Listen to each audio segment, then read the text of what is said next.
This is Optimal Relationships Daily, episode 754, Empowering Our Children to Speak Up, by Allison Carmen of AllisonCarmen.com. Hello, everybody. Welcome to ORD 754. I am your host, Greg Audino, and I am glad to have you here as we get into our parenting leg for the week.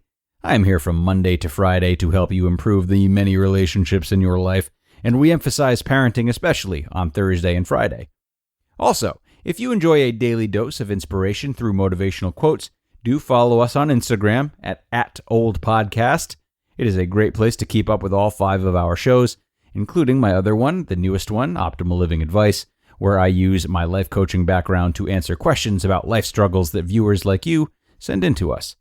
But for now, what do you say we get right to our post from our old friend Allison Carmen and start optimizing your life?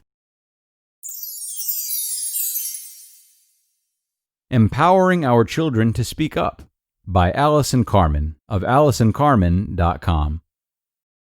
When my daughter was 11 years old, she came home and told me about an exam that she had taken at school. She believed that she got an answer on her test right, but the teacher had marked it wrong. It was a multiple-choice question, and my daughter believed that there were 2 possible answers. She asked me if she could go to the teacher to discuss the question. I responded, of course, just ask the teacher if it is okay to discuss the test with her. My daughter spoke to her teacher the next day. According to my daughter, she approached the teacher and asked her if they could talk about the test. The teacher replied yes. My daughter then began to discuss why she believed both answers A and B were possible based on what the teacher taught them in class. She also took out her notes to show the teacher. The teacher gave her the point and then said, "You know, a teacher might not like to be challenged like this, and you need to be very careful what you say. Who put you up to this? Who's the lawyer in the family?" My daughter's heart started to race, and she responded, "My mother is an attorney, and I want to be one as well."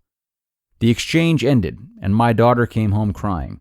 She said, "Mom, I am never going to ask a teacher a question again, even if I think they're wrong." It just takes one moment and one experience to make children feel like they can't stand up for what they believe in, and this was one of those moments. I quickly said to my daughter, "You did nothing wrong. You asked if you could discuss the test. I think your teacher did not like to be challenged, but part of learning is questioning. You have a right to express your opinion at all times as long as you are respectful about it."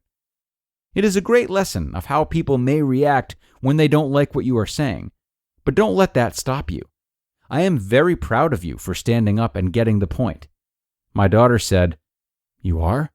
I responded, "Yes, this is how you change the world, by having the courage to speak up, whether other people like it or not." We had to have the same conversation for quite a few days before my daughter got it. I truly believe it was a pivotal moment in her life. I was lucky that my daughter shared this story with me, but there are so many moments as parents that we do not get to hear about when our children feel disempowered or confused about how to confront a situation. Our children may be unaware of how a particular situation is affecting them, and other times they may choose not to share things with us.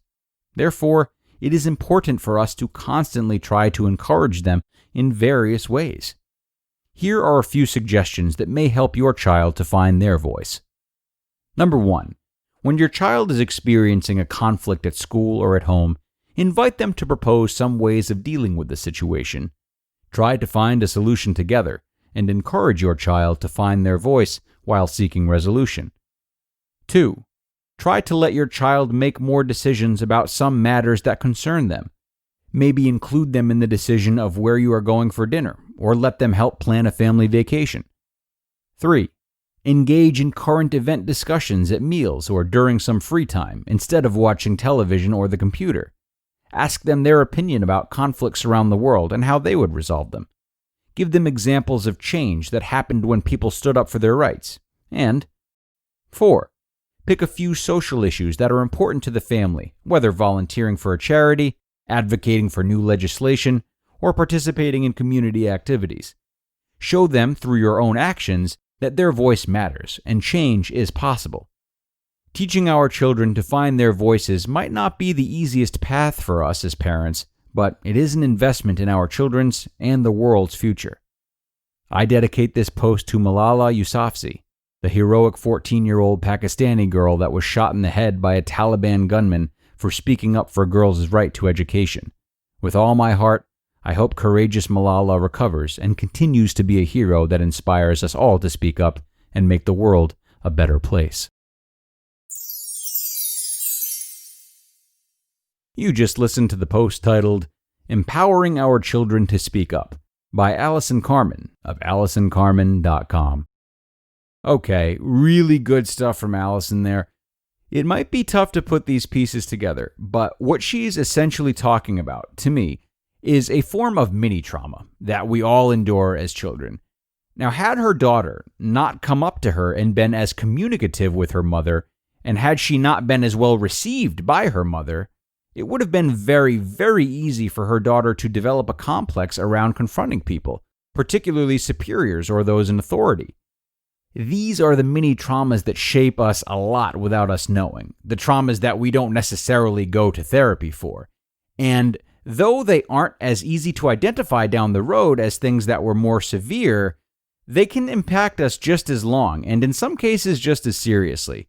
Great parenting and great advice by Allison today. I really enjoyed this. And on that note, I thank you all for joining me and listening to this enlightening post. I will look forward to seeing you all tomorrow for the final episode of the week, where your optimal life awaits.